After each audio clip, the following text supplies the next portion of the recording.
इस घर में पिज्जा डिलीवरी करने आए इस आदमी को घर की मालकिन घर के अंदर बुलाती हैं, लेकिन थोड़ी देर बाद उस घर की लाइट चली जाती है और अंधेरे में इस आदमी को उस घर में 3 लाशें दिखाई देती हैं। और कमाल की बात तो ये है कि जिस मालकिन ने इसे घर के अंदर बुलाया था उनमें से एक लाश उनकी भी है। तो कुछ ऐसी ही होने वाली है हमारी आज हॉरर और थ्रिलर से भरी ये कहानी, जिसका नाम है पिज्जा।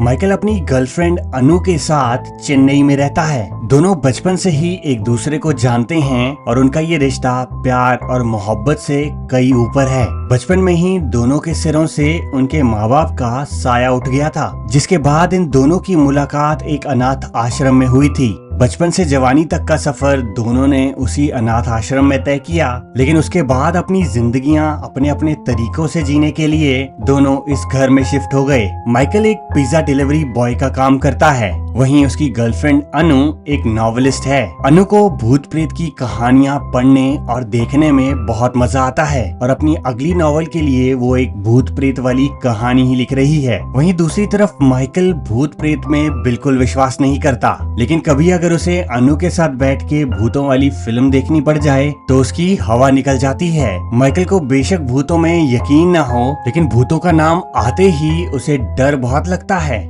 माइकल एक दिन अनु से पूछता है कि आखिर तुम भूत प्रेतों में इतना विश्वास कैसे करती हो? क्या तुम्हें नहीं पता कि ये सब बेकार की बातें हैं जो सिर्फ लोगों ने एक दूसरे को बेवकूफ बनाने के लिए फैला रखी हैं? अनु से कहती है ये कोई बेकार की बातें नहीं, बल्कि हमारे आसपास असलियत में भूत प्रेत होते हैं, और क्योंकि मैंने तो महसूस कर रखे हैं इसलिए मुझे इनमें बहुत अच्छी तरह यकीन है। कॉलेज के फर्स्ट ईयर तक मुझे भी ये सब बातें बकवास ही लगती थी, लेकिन जब मैंने अपनी आंखों से ये सब देखा तो मुझे यकीन करना ही पड़ा। ये उस समय की बात है जब एक दिन कॉलेज में मैं और मेरी रूममेट देर रात 4 बजे तक बातें कर रहे थे, लेकिन अगली सुबह सिर्फ मैं ही उठ पाई और मेरी उस रूममेट ने अपने कमरे के पंखे से लटक के उसी रात सुसाइड कर लिया था। पंखे से लटकी वो लाश उसकी मुझे आज भी याद है, लेकिन उसके कुछ दिनों बाद जब मैंने उसे अपने बेड पे बैठे हुए देखा तो मेरी हालत खराब हो गई। वो गुस्से में आंखें निकाल के मेरी तरफ देख रही थी। कुछ ही पलों में वो गायब तो हो गई, लेकिन उस दिन के बाद मैं कभी भी हॉस्टल में नहीं सो पाई। हॉस्टल में तो छोड़ो, मेरी आंखें जब कभी भी बंद होती तो मुझे सिर्फ उसका ही चेहरा दिखाई देता। तो इसीलिए मैं तुम्हें कहती हूँ कि ये बातें झूठी नहीं हैं, बल्कि भूत प्रेत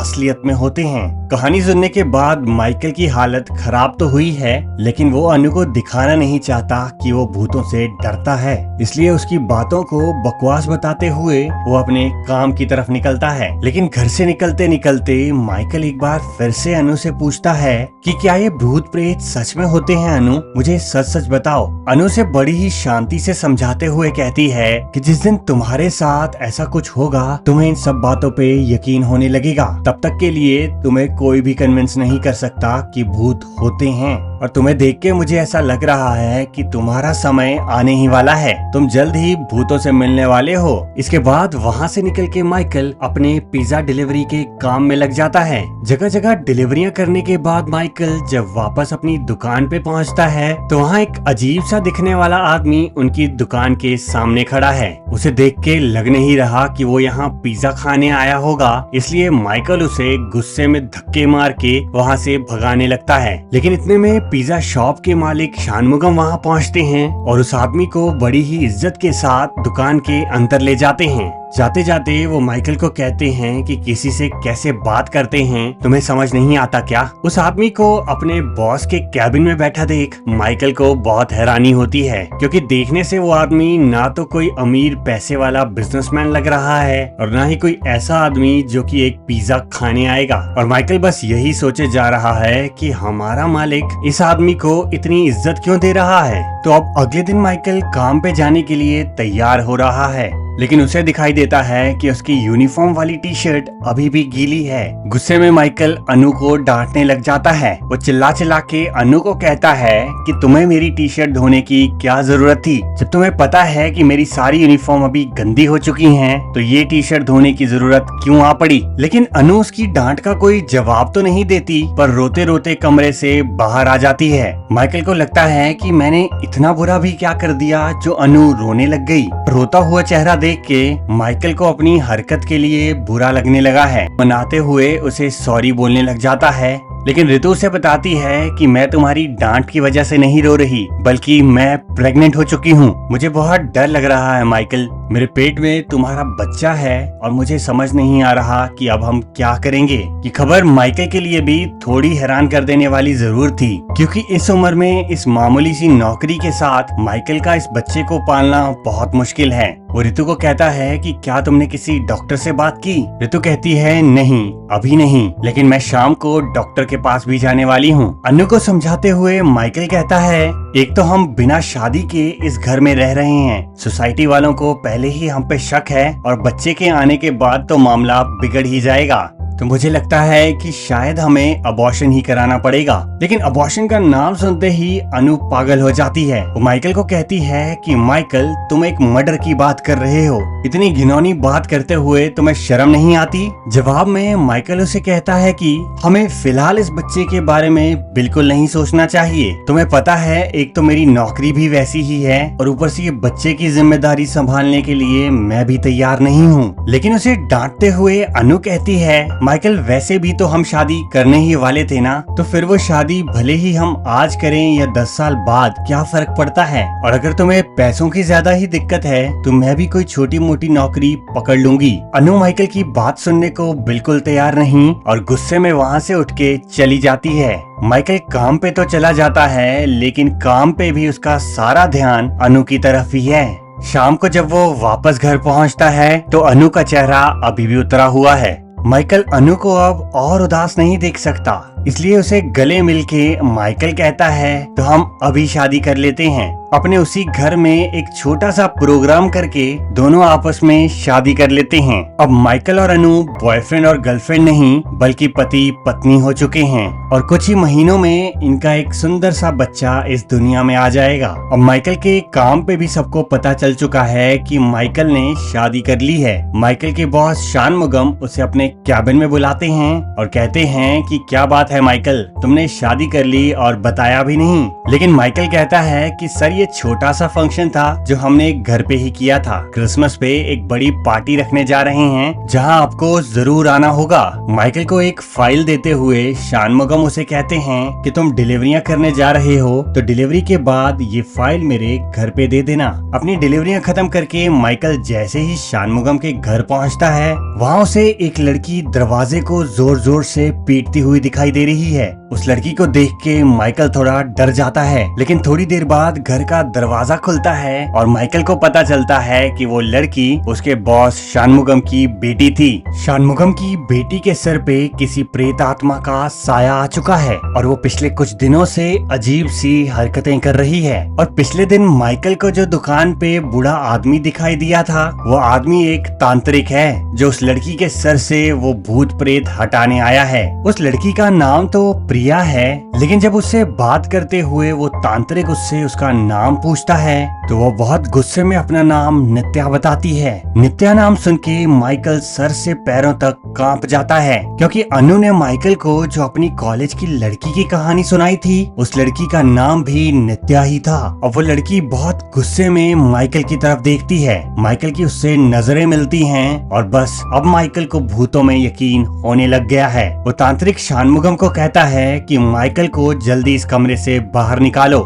ये यहाँ इस लड़की के इलाज में बाधा डाल रहा है। माइकल को बाहर निकाल के शानमुगम उसे घर भेजते हैं और उसे कहते हैं कि प्लीज माइकल, इसके बारे में किसी से बात मत करना। मेरी बेटी अभी बीमार है, लेकिन कुछ दिनों में वो शायद ठीक ही हो जाए। इसके बाद अगले कुछ दिनों तक तो माइकल के होश उड़े ही रहते हैं। जो माइकल भूत प्रेतों के लिए हमेशा अनु का मजाक उड़ाया करता था, अब उसे भूत प्रेतों में यकीन होने लग गया है। इसी बीच काम पे एक दिन माइकल के बॉस शानमुगम उसे एक चॉकलेटों से भरा हुआ डब्बा देते हुए कहते हैं कि ये जाते हुए तुम मेरे घर पे दे देना। लेकिन आखिरी बार माइकल जब शानमुगम के घर गया था तो उसे वहाँ उसकी बेटी के अंदर वो प्रेत आत्मा दिखाई दी थी और इसीलिए इस बार माइकल उनके घर जाने से आनाकानी करने लगता है। वो शानमुगम को कहता है कि आज मुझे काफी सारी डिलीवरियां करनी हैं, मैं शायद काफी लेट हो जाऊं, तो अगर हो सके तो आप किसी और को भेज दीजिए सर। लेकिन शानमुगम उसे गुस्से में कहता है कि चाहे जितना मर्जी लेट हो जाओ, लेकिन ये बॉक्स मेरे घर तो तुम ही दे के आओगे।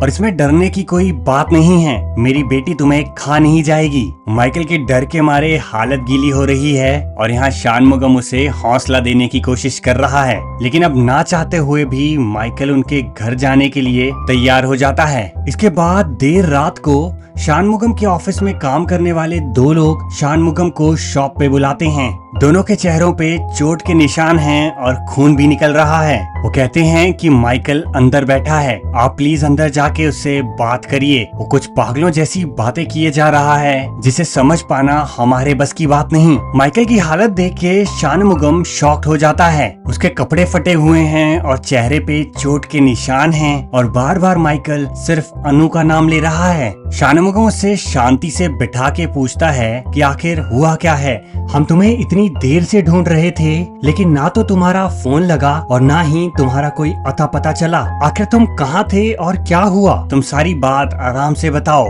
माइकल कहता है कि आपका वो बॉक्स लेके मैं डिलीवरियां करने गया था, लेकिन उनमें से एक घर के अंदर जैसे ही मैं घुसा उस औरत के पास चेंज नहीं था। चेंज के बहाने उसने मुझे घर के अंदर बुलाया, लेकिन मेरे घर के अंदर जाते ही थोड़ी देर बाद कुछ अजीब अजीब चीजें होने लगी। घर की लाइट चली गई और पूरे घर में अंधेरा हो गया। अंधेरे में वो औरत अपना पर्स लेने ऊपर वाले कमरे में गई, लेकिन बहुत देर इंतजार करने के बाद भी जब वो वापस नहीं लौटी तो मैंने सोचा क्यों ना ऊपर जाके ही चेक कर लूं। लेकिन जैसे ही मैं ऊपर पहुंचा वहां उस औरत की लाश दीवार पे टंगी हुई थी। मुझे कुछ समझ नहीं आ रहा था कि आखिर मैं क्या करूं। जब मैंने वहां से भागने की सोची और घर के मेन दरवाजे की तरफ आया तो देखा कि दरवाजा तो लॉक्ड हो चुका है। मैंने दरवाजे को खोलने की बहुत कोशिशें की, लेकिन वो दरवाजा खुलने का नाम ही नहीं ले रहा था। थोड़ी देर बाद घर के आगे एक गाड़ी आके रुकी। उस गाड़ी में बैठा आदमी बाहर से ही उस औरत के फोन पे फोन कर रहा था। जब मैंने उसका फोन उठाया और उसे सारी कहानी समझाई तो पहले तो उसने मेरी बात का यकीन नहीं किया। उसे लगा शायद मेरा उसकी पत्नी के साथ चक्कर चल रहा है और क्योंकि अब मैं फंस चुका हूँ इसलिए उससे बचने के लिए ये बहाने बना रहा हूँ। मेरे बहुत गिड़गिड़ाने के बाद कहीं जाके उसने मेरी बात का यकीन माना। फोन पे उसने मुझे बताया कि मेन दरवाजे की चाबी ऊपर वाले कमरे में है, मैं वहाँ जाऊँ और तुरंत भाग के वो चाबी ले आऊँ। लेकिन मेरे ऊपर वाले कमरे में पहुँचते ही उस आदमी की लाश वही कमरे के दरवाजे पे टंगी हुई थी। कुछ देर पहले ही ये आदमी घर के मेन दरवाजे पे खड़ा था और अभी उसकी लाश इस कमरे के दरवाजे पे टंगी हुई है। एक साथ दो दो लाशें देख के मेरी हालत बहुत खराब हो चुकी थी। मैं बहुत चीखा चिल्लाया और मदद बुलाने की बहुत कोशिशें की, लेकिन ना ही मेरे फोन में कोई नेटवर्क थे और ना ही किसी को मेरी चीख चिल्लाहट सुनाई दे रही थी। माइकल की सारी कोशिशें अब खत्म हो चुकी हैं। हार मान के माइकल घर की सीढ़ियों पे बैठ जाता है और अचानक उसी बीच फोन बजता है। घर के उस फोन पे माइकल को अनु कॉल करती है। माइकल उसे कहता है कि आखिर तुम्हें ये नंबर कहाँ से मिला। जवाब में अनु कहती है कि मैंने तो तुम्हारे फोन पे ही फोन किया है। अनु का ये जवाब सुन के माइकल की रूह और कांप चुकी है। वो अनु को कहता है कि तुम तुरंत पुलिस को बुलाओ क्योंकि मैं इस घर में फंस चुका हूँ। इस घर में पति पत्नी की दो लाशें पड़ी हैं। घर का दरवाजा बाहर से लॉक हो चुका है और मैं इस घर में इन लाशों के बीच फंसा हुआ हूँ। मुझे कुछ समझ नहीं आ रहा अनु, प्लीज मुझे जल्दी यहाँ से निकालो। पास वाले कमरे से अचानक माइकल को बच्चे के चिल्लाने की आवाज आती है।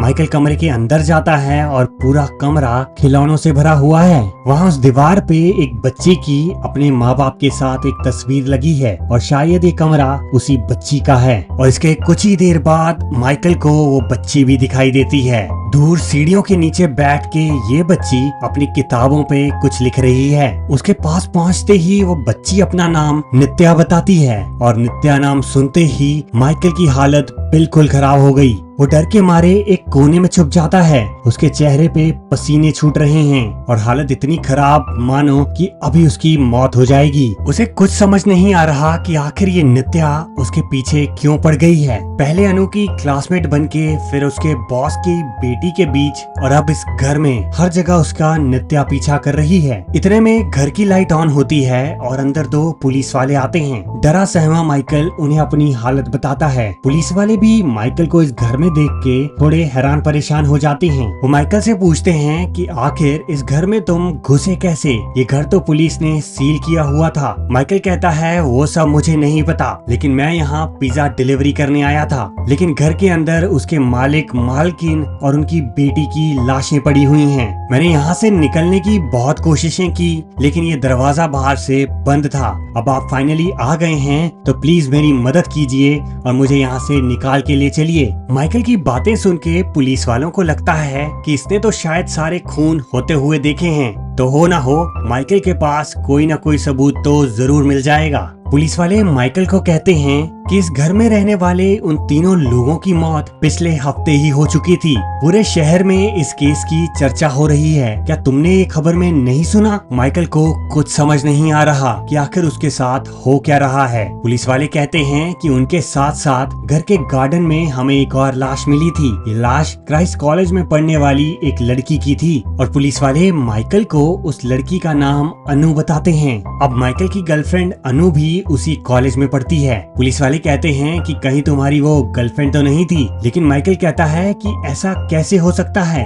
मेरी तो अभी कुछ देर पहले अनु से फोन पे बात हुई है और मैंने ही उसे कहा था कि वो मेरी मदद के लिए पुलिस को इस घर में भेजे, और मुझे अभी तक तो यही लग रहा था कि आप लोगों को अनु ने भेजा है। पुलिस वालों को शक होता है कि शायद ये खून माइकल ने ही किए थे और माइकल दिमाग से थोड़ा पागल हो चुका है, इसलिए कुछ भी अनाप शनाप बके जा रहा है। अब वो माइकल को गिरफ्तार करने के लिए जैसे ही आगे बढ़ते हैं, माइकल उन्हें मार पीट के वहाँ से भाग निकलने की कोशिश करता है। एक पुलिस वाले ने माइकल की टांग पकड़ ली है और उसे बाहर जाने नहीं दे रहा, लेकिन किसी तरह बहुत हिम्मत से माइकल वो पैर छुड़ा के बाहर भाग ही जाता है। और तभी उसी समय वो पुलिस वाला अपना रूप बदल देता है। माइकल जैसे ही घर से बाहर निकलता है, उस घर का पूरा हुलिया ही बिगड़ चुका है। ऐसा लग ही नहीं रहा कि उस घर में कोई रहता होगा। और माइकल की ये कहानी सुन के शानमुगम भी हक्का बक्का हो चुका है। कुछ दिनों पहले उसकी बेटी पे भी प्रेत आत्मा का साया आया था और उस आत्मा ने अपना नाम भी नित्या ही बताया था। माइकल कहता है उसके बाद मैं अनु को ढूंढने अपने घर गया। मैंने हर तरफ देख लिया, लेकिन मुझे अनु का कोई सुराग नहीं मिला। मुझे नहीं पता कि आखिर अनु गई कहाँ। वो पुलिस वाला तो बोल रहा था कि इस घर में मरने वाला वो चौथा इंसान अनु है, लेकिन मैंने और अनु ने तो पिछले हफ्ते ही शादी की है, तो अनु तो मेरे साथ रह रही थी, तो फिर अनु का मर्डर कैसे हुआ? माइकल की हालत देख के शानमुगम को भी उस पे तरस आ रहा है। माइकल बेचारा बाप बनने वाला था और ऐसे मौके पे अनु का कोई नामो निशान नहीं है। शानमुगम अपने ऑफिस के बाकी साथियों को कहता है कि तुम माइकल को आज अपने घर ले जाओ, इसकी मरहम पट्टी करा के कुछ दिन इसे अपने घर में रखो और पता करो कि आखिर ये अनु गई कहाँ। मुझे लग रहा है कि मेरी बेटी की तरह इस पे भी उस प्रेतात्मा ने अपना कब्जा जमा लिया है। अब अनु का पता लगाते लगाते उन लोगों को पता चलता है कि जिस घर में माइकल गया था वो घर तो काफी समय से बंद पड़ा है। उस घर में पूरे परिवार ने आत्महत्या कर ली थी, जिसके बाद से ही उस घर को भूतिया बंगला कह दिया गया। और जिन दो पुलिस वालों की माइकल बात कर रहा था, उन पुलिस वालों की लाश भी कुछ समय बाद उसी घर में दिखाई दी थी। यानी माइकल की बताई हुई कहानियां सच तो हैं, लेकिन इन घटनाओं को हुए काफी समय हो चुका है और अब इनका माइकल से क्या लेना देना हो सकता है। अनु की याद में पागल माइकल दिन रात बस उसी ख्याल के बारे में सोचता रहता है। उसे नहीं पता कि आखिर उसके साथ इतनी बड़ी घटना हो कैसे गई। पुलिस वालों के पास कंप्लेन करने से भी कोई फायदा नहीं हुआ। इतने दिन बीत गए और अनु का अभी तक कोई सुराग नहीं मिल पाया और उस घटना का इतना असर है कि माइकल अभी तक उस सदमे से बाहर ही नहीं आ पाया। रात को नींद ना आना, अजीब अजीब सी चीजें दिखाई देना और काम के समय पे ध्यान कहीं और रहना। माइकल के साथ काम करने वालों को भी माइकल में ये सारे लक्षण दिखाई दे रहे हैं। अब कुछ समय बीत जाने के बाद माइकल एक दिन डिलीवरी के लिए निकला है। अचानक रास्ते में अपनी बाइक रोक के वो अपने फोन से एक फोन करता है और ये फोन किसी और को नहीं बल्कि उसने अनु को मिलाया है। तो क्या मतलब माइकल को शुरू से ही पता था कि आखिर अनु है कहाँ, आखिर ये हो क्या रहा है? और अब बारी आ चुकी है हमारी कहानी के इकलौते फ्लैशबैक की। दरअसल उस दिन जब माइकल के मालिक ने उसे वो बॉक्स अपने घर ले जाने के लिए कहा, तो माइकल पहले तो उनके घर जाने से डर रहा था। उसके दिमाग में अभी भी वो नित्या की याद घूम रही थी। उसका सारा ध्यान उस तरफ था कि उसका रास्ते में एक छोटा सा एक्सीडेंट हो जाता है। माइकल के कपड़े सारे गंदे हो चुके थे, इसलिए वो कपड़े बदलने जैसे ही अपने घर पहुँचता है, वहाँ अनु उसका वो पिज्जा डिलीवरी वाला बॉक्स चेक करने लग जाती है। उसी बॉक्स के अंदर शानमुगम का वो डब्बा भी रखा है जो उसने अपने घर पे देने के लिए दिया था। और अचानक बॉक्स खोलने पे अनु को उस डब्बे में एक छोटा सा पाउच मिलता है। ये पाउच हीरो से भरा हुआ है। इतने सारे हीरे एक साथ देख के अनु और माइकल की आंखें फटी की फटी रह जाती हैं। इन हीरो की कीमत कम से कम 2 करोड़ के आसपास है। और बस फिर दोनों की नीयत बदल जाती है।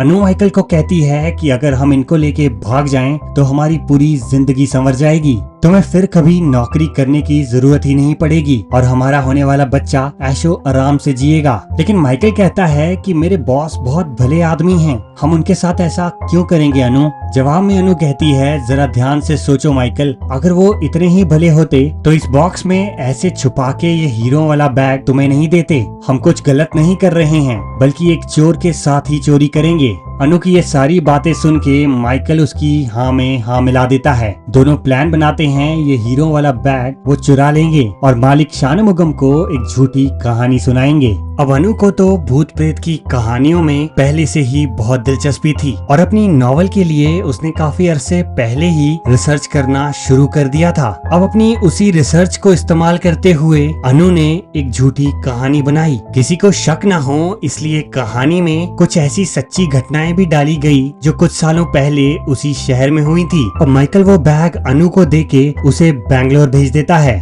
रातों रात अनु वो शहर छोड़ के बैंगलोर चली जाती है और माइकल वो झूठी कहानी लेके शानमुगम के पास पहुंच जाता है। एक तो शानमुगम की बेटी पे पहले ही किसी प्रेत आत्मा का साया था और दूसरा माइकल इतनी अच्छी एक्टिंग करता है कि शानमुगम को माइकल की कहानी पे यकीन हो ही जाता है। बल्कि एक्टिंग इतनी अच्छी है कि उन्हें तो ये लग रहा है कि शायद अनु नाम की कोई लड़की कभी थी ही नहीं। शायद उस प्रेत आत्मा का खौफ माइकल के दिमाग में इतनी बुरी तरह बैठ गया कि उसने अपने दिमाग में ही अनु नाम का वो कैरेक्टर बना दिया। और क्योंकि हीरो की कंप्लेन पुलिस में करने से या माइकल से सीधे तौर पे पूछने पे शानमुगम भी फंस सकता था, इसलिए उसकी कभी हिम्मत ही नहीं हुई कि वो माइकल से सीधे मुंह पूछे कि आखिर वो हीरो वाला बैग कहाँ है। और इसी चालाकी और भूत प्रेतों के डर के कारण माइकल हमेशा हमेशा के लिए करोड़पति हो गया। और इसी के साथ हमारी आज की ये कहानी यहीं खत्म होती है।